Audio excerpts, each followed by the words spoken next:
Imagine a manufacturing facility, rows of advanced machinery and robotics. This is precision stuff. State-of-the-art tooling responsible for producing goods that definitely qualify as critical infrastructure, at least according to the U.S. Department of Homeland Security. Imagine stern, scholarly-looking men and women, some in white lab coats, some in Tyvek's protective suits, carrying clipboards and carefully ticking things off as they patrol up and down the line. Everything is clean, in order, carefully measured. Everything is under control. If that's what you're picturing in your mind, I'm afraid you're going to be disappointed by today's episode.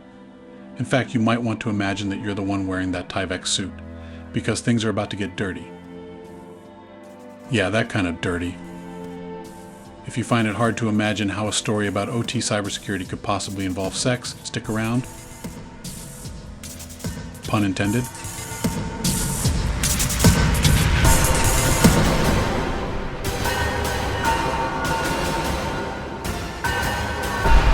You're listening to the OG of OT, where we open up closets and expose the skeletons within them, bringing you a new perspective about the industrial systems that keep the world running and the threats that face them. Welcome to OGOFOT. Today's episode is HMI SNM. And apologies in advance for all of the innuendos. An HMI, or human-machine interface, is a term that technically describes any interface that allows a person, presumably a human, to interact with a machine. Every major home appliance has an HMI, so you can tell your refrigerator to make crushed ice or cubes, or to set a timer on your convection oven.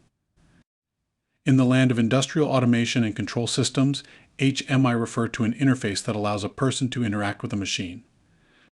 Only in this case the machine is probably something larger and industrial, and the person isn't necessarily human, or at least they don't always act like it.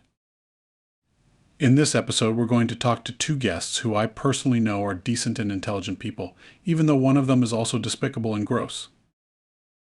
With a degree of affectionate disdain, I'm going to refer to our first guest as Darth Vader, because, well, you'll find out soon enough. Our second guest is Rachel. We've changed her name too, but didn't feel the need to mock her quite so badly. Rachel didn't do anything disgusting or despicable, but she did have to clean up someone else's mess. And yes, these stories are actually about cybersecurity, I swear. Up first is Darth Vader. Darth, tell the nice listeners why you're here. I apparently introduced some security risk where I work. Yeah, and how did you do that exactly? I did this thing. Yeah? I did something to one of the HMIs. You did something? Yeah, I kind of connected one of the HMIs to the internet. And why did you do that, Mr. Vader? Well, I was young and bored. The screen on the HMI was pretty high resolution and the shifts were long and really boring. I wasn't really supposed to leave the area, but there was no one around. So once a batch was running, well, you didn't really need to use the HMI much unless something went wrong. So I'd watch movies on it. And by movies, folks, he means porn. What? Porn, yeah. Unbelievable. Well, there wasn't any sound, so movies without plots kind of worked out better, So to be clear, you connected an HMI used to control a manufacturing line for. Well, I'm not going to say it here, but it's something that shouldn't be connected to the freaking internet. Yeah. And also something that probably shouldn't be contaminated with, God, I mean, it wasn't a clean room, but there's still a certain implied level of cleanliness, isn't there? Hey, I kept it clean. He did. I've personally known Darth Dipshit for a long time, and he's grown up over the past few years, and he claims he's abandoned his desire to hump the side of a tank like some sex-crazed rabbit. So as hard as it probably is to forget the images that we just put in your head, I'm going to focus on the how rather than the what or the why. New HMI are pretty slick, actually. Dude, phrasing. I mean, they're actually pretty capable computers. This one runs Windows, and it's a fairly vanilla install, actually. But it has a bunch of connectivity on the side, including a USB and all the drivers you need for networking and stuff. The HMI runs in one of the Windows kiosk modes. It's not the fancy Windows 11 way to do it. It's the old way. We don't need to get into the details. If someone wants to learn to hack past kiosk mode, they can figure it out themselves. Okay, so I'll just say I jump out of kiosk mode so the HMI is running in a window. And from there, I'm on basically in a trimmed down Windows install, and it's logged into an admin account.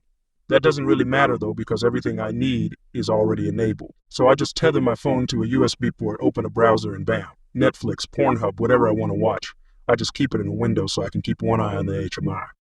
because you have a job to do after all. Hey, it's not my fault the job is so easy you can do it. And, other stuff too at the same time. So you used your cell phone to backdoor the plant? Yeah, and it was level 2 stuff too. I know that's bad now, but I didn't have a clue then. Level 2 refers to the Purdue model. Instead of trying to explain it myself, our news guy will read an excerpt from a Department of Energy paper on the subject. The Purdue Enterprise Reference Architecture is based upon the commonly used architectural reference model, authored in the 1990s for control systems. The Purdue model provided a framework for segmenting industrial control system networks from corporate enterprise networks and the Internet. The Purdue Enterprise Reference Architecture and associated methodology were developed by the Purdue Laboratory for Applied Industrial Control of Purdue University. This just in. The Purdue model has nothing to do with chickens. A few things to note here. One is that the Purdue model is old. So old that some argue it's completely moot at this point. It works by assigning levels. Each level serves a specific purpose within a manufacturing process. Level 4 is the business network, which is connected to the Internet. Level 3 is a control management level, which consists of the computers and servers that manage operations, things like engineering workstations and historians. Level 2 is typically where you'll find HMIs, providing an interface to various types of equipment. Each level can communicate with adjacent levels, which ensures efficiency and can ultimately improve productivity. Because of this, the lower levels are increasingly distanced and isolated from the Internet. This leads many, including yours truly, to mistakenly think of the Purdue levels as security levels, although they're not. They're just levels. But I digress. The important thing to understand is that Level 3 shouldn't connect directly to the Internet. Ever. Level 2 should never, ever, ever, ever, ever connect to the Internet. If it did, someone from, well, anywhere could access that HMI directly. So now the H is some hacker, and it's interfacing with the machine that, at least in this case, is responsible for manufacturing some pretty important stuff. I learned a hard and frankly embarrassing lesson. Yeah, I'm guessing not to drink out of your used coffee cups. Haha. Seriously though, if I hadn't got caught, I wouldn't have a clue about the risks. It's what got me into cybersecurity, really. It motivated me to stop being a dumb kid doing a shit job for crap pay into becoming a fairly respected professional. You got caught? Yeah, by a contractor. He was doing a security assessment or some shit like that. And he wandered back looking for a restroom, I think. Anyway, my station is like way the hell at the back of a line. No one ever goes back there. Ever. You could tell he was trying to pretend he didn't see at first, but then, like, this light bulb came on, and he marched over. I'll never forget it. He said, "Zip it, kid," and started asking how I was managing to stream porn. When I showed what I did, I figured he was going to kick my ass. But he just slapped me on the shoulder and thanked me for making his job easy for him. He had a look on his face like he just won the lottery, and then the dude just walks off. So there's a happy ending here. Again, pun intended. There still aren't enough skilled people willing to learn the many nuances of industrial cybersecurity, so as long as Darth washes them first, I'm happy to shake hands and consider him a friend, and a respected colleague. What can we learn from this? That the boring jobs that are undervalued by both the people doing them and the managers are still part of a large, important, and fragile system. That even just some kid hired to do a crappy job in a factory probably knows more about computers than most people working in a plant. And cybersecurity folks tend to be a bit eccentric anyway, so I'm willing to bet we all have an interesting backstory to tell. After the break, we're going to hear another story from our second guest, Rachel. And this one is sure to scratch that proverbial itch, and maybe even a literal one. Okay, so here's the story. The OG of OT is in a tough spot. We're anonymous, which makes it really, really hard to self-promote. And there are 4 OGs with more coming on board soon. Yeah, we all have day jobs, but we also have spouses who are wondering why we're spending all of our extra time and cash on this podcast. We don't have a sponsor yet, which is understandable because we're still kind of in stealth mode. So this is what you can do. If we can get just another 200 subscribers, we can monetize this puppy and earn. Well, probably not nearly enough to cover costs, but it's a start. And if you work for a cybersecurity company that plays in the OT space and you want a dedicated sponsor spot, let us know. We can almost guarantee it will be cheaper than any other CPM marketing you're paying for, and our subscriber base is growing. We're not in this for the money, but these AI folks have expensive taste. Excuse me, it's not easy being deep and fake at the same time. I just call them like I see them. So please subscribe, help spread the word, and if you've got the stomach for us, go to ogofot.com and drop us a message about a real sponsorship. That's OGOFOT.com. Subscribe today, because baby needs a new pair of CPUs. Now let's turn to our next guest, Rachel. Not her real name, of course, but this time the reason for anonymity is probably more obvious than usual.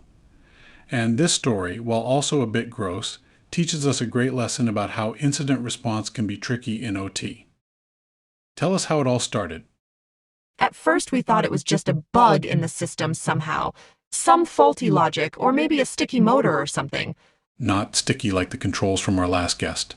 No, nothing like that. But there was a particular line that was, just weird. It was like sometimes it worked perfectly fine, and sometimes it was possessed. We shut that line down 2 or 3 times and went over everything with a fine-tooth comb. What was the problem? There was a conveyor that fed materials into a, can I say what it did?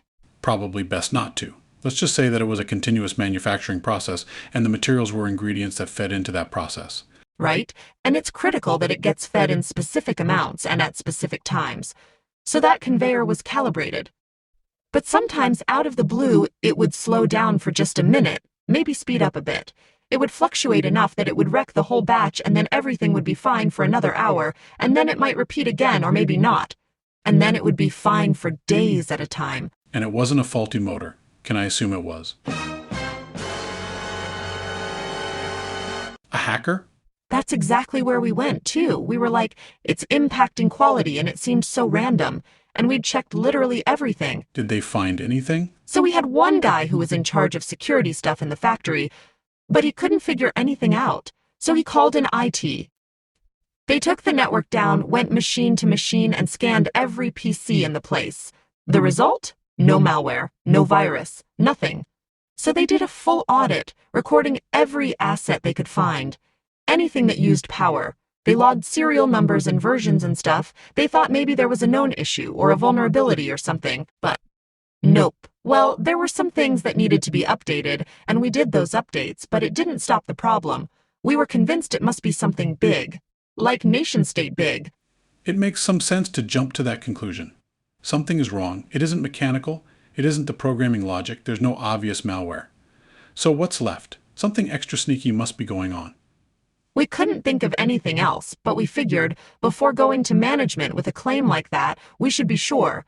And one problem was that the line was fairly isolated. The factories are big, and there are only a handful of people in there most shifts. We thought maybe someone might have seen something, but that was just another dead end. Still, we thought maybe something was causing an issue. Like rats, maybe. It didn't make sense, but we were grasping at straws. So we set up a camera. We put it kind of under the conveyor near the feed end because we really thought we were looking for rodents. I'm guessing it wasn't rodents? It was a sneaky rat of sorts, but not a rodent. I'm on the edge of my seat. I think I'm supposed to say. Phrasing. Anyway, like all great detective stories, this one involved a lot of waiting. But eventually, the same errors cropped up, so we went back and looked at the footage. Tell us what you saw on the camera. Oh, God. There was a manual lever that used to let you slow or stop a conveyor. Even though everything's digital now, it's still there. It had a locking pin, so supposedly it didn't work anymore. But it was still connected to the conveyor motors, so it vibrated like heck whenever the belt was moving. Well, there was this one guy. I'm not sure how to tell this best. We saw a set of legs. Everyone wears PPE. That's personal protective equipment. So we see these legs walk right over to that lever, stop for a moment, turn around, and this guy backs right up into it. Like working it into just the right spot, if you know what I mean. And then he starts to grind on the thing. Pushing on the lever, which slows the conveyor. Exactly. And it turns out that the locking pin has some flex in it if you put enough weight into it, so he was causing slowdowns. And speed-ups too, right? How was he pulling the lever? Oh, he was going to town on it. And it was on video. So your hacker was an insider. I guess. I know they disciplined him, but he didn't really do anything wrong, or at least not anything malicious, but the part of the system was analog, so there was no way we could tell. And we all assumed it was a cyber attack, so we were running around and overreacting. It's a lesson that I'll never forget. And a visual you'll never forget. God, I'll never be able to wash that image out of my brain. The camera was at floor level, so it was, imposing, like the hand of God reaching down. Only it wasn't a hand. Excuse me for a moment while I go boil myself. But seriously, I want to bring this back to cybersecurity. What's the takeaway here? There are a couple of takeaways. The first is people really are the weakest link. I know it sounds trite, but you can't run an industrial control system without people, and although those people are smart, In some cases, they're literally rocket scientists. yeah, they're educated and certified at least, probably really well trained too, but they're still people. They're going to make mistakes. I'm sure this one guy never imagined in a million years that he was doing anything wrong that would cause any harm. He was just scratching that itch. Something like that. Okay, what's the next takeaway? The second is that control systems are physical systems, and you simply can't see everything that's going on if you're only looking at the digital aspects of them. From a cyber perspective, we were completely blind and had no clue what was going on. The third, I guess, is that People are gross. Well, yeah, I guess they are. But the third point I was going to make is that this is exactly what people mean when they talk about IT-OT convergence. It's not about getting tech to work nicely together. It's about reconciling the fact that some guy getting his jollies with an old analog mechanical lever can put the whole IT organization into a tailspin. Exactly, it's about people. About entire disciplines, really. Because IT and OT are still more different than they are alike, and these two very different worlds are coming together in ways we still don't fully understand. And in our case, at least, in ways we certainly never planned for. So hopefully we've learned a few lessons today. If we focus our cybersecurity efforts only on what we expect, we'll stop adversaries from bashing through our front door, while some horn boy on the night shift is opening up the back door. And if we focus only on the digital side of the cyber-physical equation, it's going to bite us in the ass. Which brings us to the end of another episode of OGOFOT. If you've made it this far, please take the time to subscribe and show us your support. And please keep the stories coming. With one caveat. We picked these 2 stories out of almost a dozen that we received that were about some sort of hormone-induced misbehavior. And folks, we've only been around for a few weeks. So, while apparently it's a pretty common problem, which is concerning enough on its own, please send us some OT cybersecurity stories that aren't about, jerks. Yeah, every one of those puns, intended. The ideas and opinions presented here are not endorsed by or associated with the OGs of OT and are not affiliated in any way with their employers or any of their business partners. All stories are true to the best extent that they could be verified and are presented here for educational and entertainment purposes. All names of individuals and corporations have been altered to protect the privacy of all involved and to protect us all from lawsuits and other forms of retaliation. Do you think you recognize a particular mannerism in one of our contributors? Do you think it would be fun to dox them? Please don't. It will just spoil the fun.